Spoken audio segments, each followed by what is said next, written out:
Hello and welcome to another exciting Breakfast with Unity. I'm your host Max Moreau, and today we're going to be looking at our raycast gun one more time, but we're going to be adjusting the way the bullet spread works so that it can be defined by a curve. So Unity has this really useful built-in type called an animation curve. And it's designed, as it says, for animation, but it really can be used for anywhere that you might want to have a programmable curve. And I'm going to show you, it's really super easy, so this is actually probably going to be a short episode, or we might throw something else in there as well. But right now, what we're doing is we're going through and eventually... Where is it? So we currently are making the spread go out based on a lerp right here. And so the spread is based on the max spread angle, which is a variable that we have, and the time till max spread angle. So this is a linear time. So at 0, it will be 0. It'll be whatever the just 0 spread, and then at 1 sec, or at however many seconds, it'll be the max bullet spread. And you might not want it to be linear. A lot of times you want it to have a lot of kick on the first couple, but you don't want it to overkick after that. So we want to have like this tight ramp on it. And the way we can do this pretty easily is to change the way that we're doing this. So instead of doing time till max spread angle, what we're going to put on here, we might use this. I'm just going to keep this here for right now. What we're going to add just to play with it for right now is public animation curve. There we go. Animation curve, bullet spread curve. So we're going to save. We're going to go to our first-person controller main camera, and that's where our shooter thing is. And as soon as it's done compiling, we'll get this bullet spread curve. So if we click this, we get a curve editor, and we can adjust. Can we actually do these things? No, it doesn't look like it. So, okay, so it does have ranges beyond just 1 and 0. So what I'm going to do is...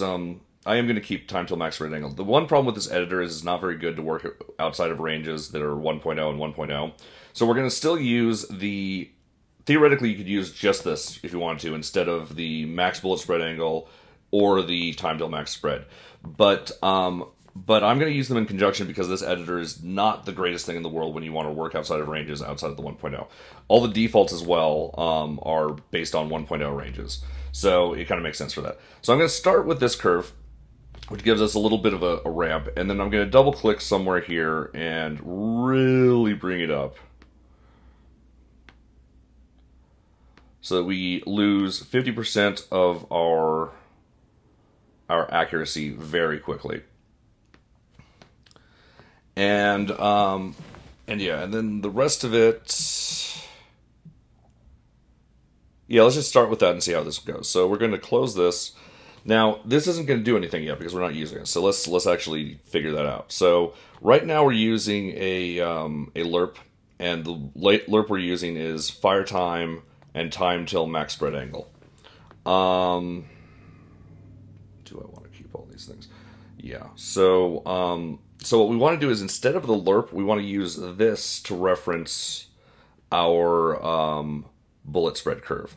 So let's go ahead and see how this looks. So float, current spread. I'm going to be removing the line underneath. Actually, let's just comment it out for right now. Current spread equals. Now we're going to do bullet spread curve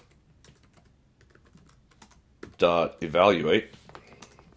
Now evaluate allows you to basically give it a time. So notice that we're calling it times, even though they're really not. Well, I mean, it is a time, but so our time here is going to be fire time divided by time till max spread angle.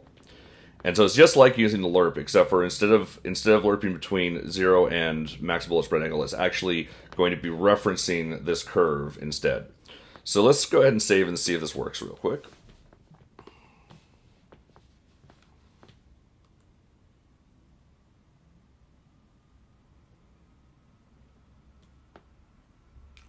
So we're going to shoot. And it doesn't look like it worked very well because it looks like we're hitting the same place over and over and over again. And that's because we forgot one more important thing. So remember, I told you that we're treating this as a 1.0 to 1.0 range. So this represents the max bullet spread angle, and this represents the time till max spread angle. But we only told the code about this part. We didn't actually tell them about this part. And what I mean by that is, see, this represents the time. This is the bottom part of that graph. But we didn't add a offset based on the max bullet spread angle. So what we want to do is we want to multiply whatever result we get from this by max bullet spread angle. Otherwise, we're just going to get an angle between 0 and 1, which is not a very big angle. So now let's see how this goes.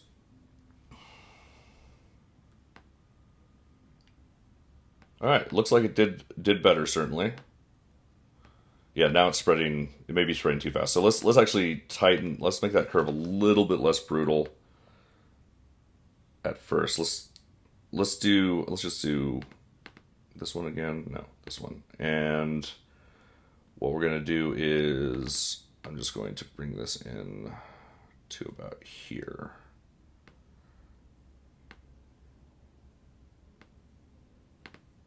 Let's try that.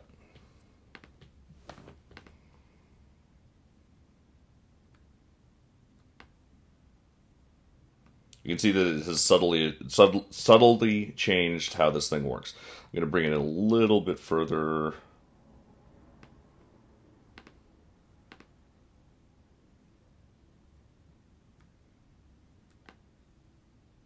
Cool.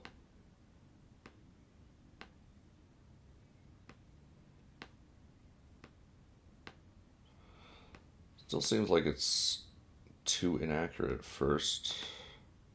I wonder if everything's working right. Let's do a real good test real quick. Let's just do something where let's not have a lot of drop. As a matter of fact, let's just make it flat and we'll have it clamped to 0. Let's just make sure that works. Then we'll try it at 1 and make sure that it looks about like full spread. So no spread, good. It's doing something. And if we do like full spread, oh, now it's all zoomed in real tight. Here, I'm just going to do this again. As I said, this editor sometimes leaves a little bit to be desired. So yeah, we'll just do that. It's just 1.0, so this should be just really bad right from the start. Yeah, oh, real bad. Oh, I didn't realize how bad it gets. So let's go ahead and do this one more time. We're just going to go down to here. Well, we're going to do this. I'm going to close it and open it again because I don't know a good way to center that thing. And as I said, the editor's not the most perfect thing in the world, certainly. So what does this represent? This represents half a second. So, well, this is half a second right here. Because it's a quarter, but we're multiplying by our spread angle here. So let's do that, and then let's kick it exponential after that, or I don't know.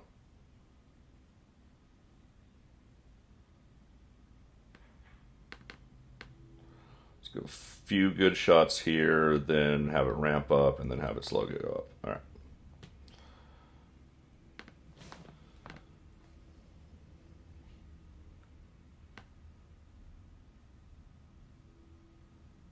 I like it.